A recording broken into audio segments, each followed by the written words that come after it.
It's time for another planning guide, and we're going to be looking at the next 6 weeks, so you can decide whether or not you're going to be pulling this week, or maybe you'll be saving up for something down the road.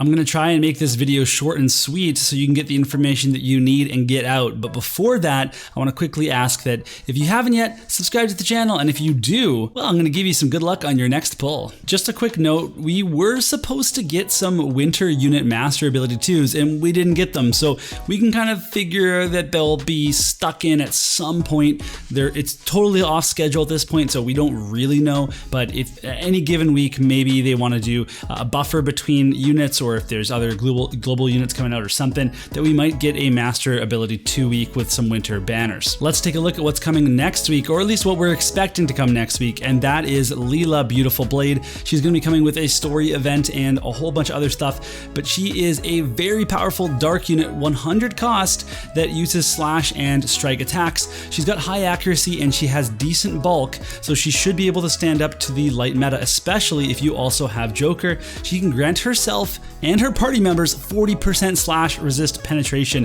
which is pretty amazing. Like, I don't think we've had that yet. That's a really big deal, and you better believe that she has a 2 cast courage, so you know, that pretty much solidifies you as a meta unit. She can also dispel protect, break defense, and slash resist, so she'll be able to assist your whole dark team in tank busting. She's got great mobility, and she's going to work, as I mentioned, really well with Joker, as well as things like Dark Evade, because her limit burst can inflict blind. My verdict for Leela is that she's going to be a very strong dark unit. She's going to be a must pull for most dark accounts, especially those with Joker, but even those without Joker. And of course, she's going to be a great entry point into dark because she'll be an anchor of your team, whereas you could skip Joker and still get Leela. In this case, if you are really thinking that you're going to go into dark, you're just going to want to grab Leela. After Leela, we should be getting a free MR unit that will kick off a series of free MR units that will be able to get all the way to 120 without spending any Visior. And the first one's going to be Cyril, who is a very cool unit because she has the Strider job that Summer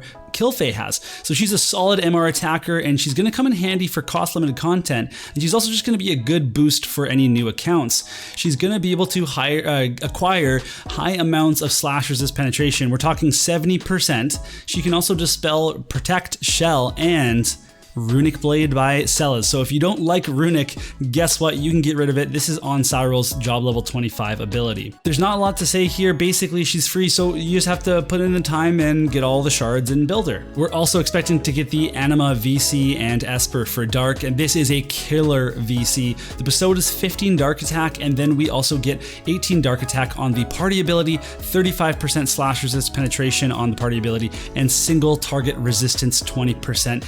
You basically can't skip this in dark, because if there was a VC with single target resist 20%, that's already good enough with whatever bonus skills it has. But the fact that the second skill is also slash resist penetration, that's just too good to pass up. And there's just so many dark slashers that I think that any serious dark account is going to be wanting to pull for this. Now, the Esper itself has great stats, but the board isn't anything spectacular. So really, you're going for this for the VC, and depending on how easy it is to pull for it, I think that everyone's just going to be going for this as long as they have enough dark units on their team. Moving on, we should see Valentine Ildyra finally make her way to global, and it's not finally, you know, we just thought maybe she'd come out at, you know, Valentine's, but she is coming out when she would have been released in JP. So we should also get Cyril Valentine Master Ability 2. If you're wondering about Valentine Ildyra, she's kind of a finicky unit, but she looks pretty good. She's a fire evasion unit. She has very high agility, very high luck. So her evasion stat is very high and super usable. Her TMR is amazing. It's +1 move and jump for 3 turns, but you also get 30% single target resist. This is a really good evasion TMR to survive those 100% hit attacks.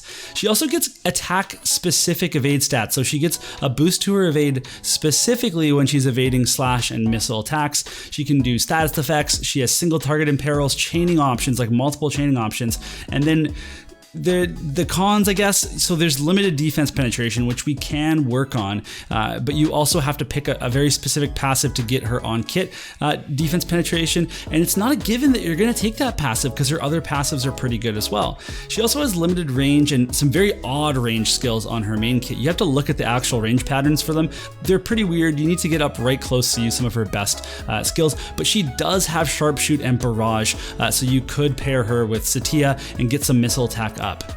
So my verdict for Valentine Ildyra, it's hard to say. Fire evade isn't really a thing. So it's basically like you're going to be splashing evasion on a non-evasion fire team if you're going mono fire. And I think for that reason, because that's hard to divvy up your VCs like that, you're making your other fire units worse. I think accounts won't actually miss Ildyra, but she has a ton of applications, especially for PvE, but definitely some cool things for PvP as well. I think she's going to be standard pool like Valentine Ildyra, so in that case, I would just recommend skipping her and maybe getting her on a ticket later, pulling her eventually, and adding her to your team. The next week is very exciting because it's the Final Fantasy X rerun, and also we're going to get the Valefor VC for light units. So we got some pretty good master abilities here. Yuna's going to be getting some light attack for herself and some cast time reduction. This is going to be a really great boost for her to stay relevant in a fast meta so that those heals always go off rather than her being killed before her heals can cast. Tidus is going to get 10% slash and missile resistance and 30% slash resist penetration. He really did need that penetration, and he's even bulkier now, so he's going to be great in auto and manual PvP, but he's not going to be the top of the charts in terms of units, but he's still very usable and still very good. Auron is going to get 30% slash resist penetration as well, and his LB is going to give a 3-time 50% all damage barrier. This is definitely a good way to make him stronger but also bulkier, but I still don't think that Auron's going to be breaking into the meta, at least in terms of just being rampant and being seen everywhere. He's still plenty powerful for most players, so if you like him, don't be afraid to pull for him, but if you don't have him and you're just wondering if he's going to enhance your account, my general recommendation is going to be to skip. His LB is pretty wicked though. It's got a huge range to hit people with, and it's also a fire tornado on an ice unit. Valefor looks to be the real catch of the return of this collab, with a bestowed ability of 10 AoE resist and 10% magic, and a party ability of 35% magic resistance penetration, as well as 18 magic attack up and 25 dark killer. This is going to be a solid card for basically any light magic team. Now, that's not necessarily a team that we're seeing right now. It's more of like a Mastery, Sakura, and Yuna team. Like that's where you'd get the most mileage out of this. But you know, Elena does use her Kodama wielder skills, her 100% hit skill. So I think this is just like a really good future VC to have in case we get more powerful units. Jaden is going to be using something like jamming thrust quite often. So I think it's still like a good pickup. It's just not going to necessarily slot right in for a lot of teams, or it's not going to slot into the current light teams at least. The Esper is kind of interesting as well. It has 200 decrease attack skill activation time on its board. It has an evocation gauge boost on its board. So those are new things on Esper boards, or like relatively new, and that's kind of cool to have access to those tools if you're someone that likes to play around with Esper boards. So my verdict here is that this is a very interesting Esper and a very strong card for anyone that uses Yuna and Sakura. Jade and Elena are going to take advantage of this card as well for their sub skills.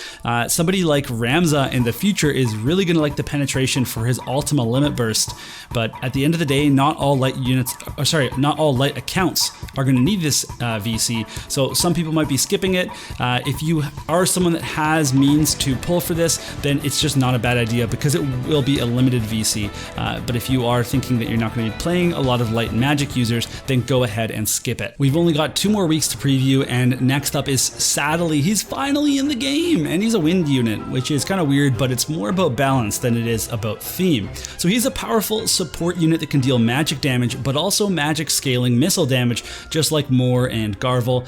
He can give re-raise to others and also raise their hate, turning people into a tank that have re-raise. That's pretty neat. He can buff attack, magic, AoE resistance. He can buff elemental resistance 20% and then give allies dispel auto restore, which is again Pretty cool for taking on a lot of different meta teams. This buff is going to be very, very important. He can also heal with the Devout Sub and access even more buffs and some specific Wind team buffs. His Limit Burst charms the target and then buffs their attack and magic, but only when they're charmed. So as soon as that charm is gone, they are going to go back to having regular attack and magic stats.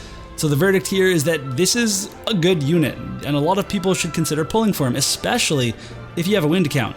Some of his abilities are only going to buff Wind units, but overall he'd still make a very interesting support for a non-Wind team as well. And support units can often slot into the Rainbow teams a little bit more easily than other units. I think Sadali is going to make a lot of players happy, so please, consider pulling for him even if you don't think that your Wind account is that strong, because I'm certainly going to be thinking about that as well. Now we're moving into the first week of July and we should be getting Sadali's VC, and let me tell you, this is a banger VC for Wind. It has a bestowed of 10 AoE resist and then 20 Spirit Penetration, but a decrease of crit rate by 5. I'll take that decrease for sure, because AoE resist is always a valuable stat, especially on your support and healing units, but 20 Spirit Penetration, that's just going to boost any magic attacker up. The party ability is AoE resist 20%, 10% crit evasion, and then 15% agility at max level, and the VC itself is going to give a flat 3 agility to whoever equips it. The verdict here is that even if you don't pull Sadali, but you have a Wind heavy account, you'll want to pull for this VC. Agility and AoE resist are both very powerful party effects, and this is really going to consolidate your slots. It's going to allow you to equip more VCs, because this one VC is going to solve a lot of things for you. It's basically a slam dunk for any Wind account or anyone planning to get into Wind eventually if you like a Wind unit in the future. But hopefully if you're trying to get into Wind, you'll be pulling for Sadali anyway. That's going to be it for this month's preview. Let me know what you thought, if you agree or disagree, or if there's any units that you're in particular looking forward to. I myself am going to be pulling for Leela and then saving for a long time, maybe till Fina gets here, because I am a big FFBE fan, or maybe even longer. I don't know. I'm still trying to figure it out. Now that Final Fantasy 13 and Tactics are on the horizon, it's really difficult to be not saving your Visi, or hopefully you're saving up some Mind Spheres though in the barracks. That's going to be it for this video, and we'll see you all in the next one.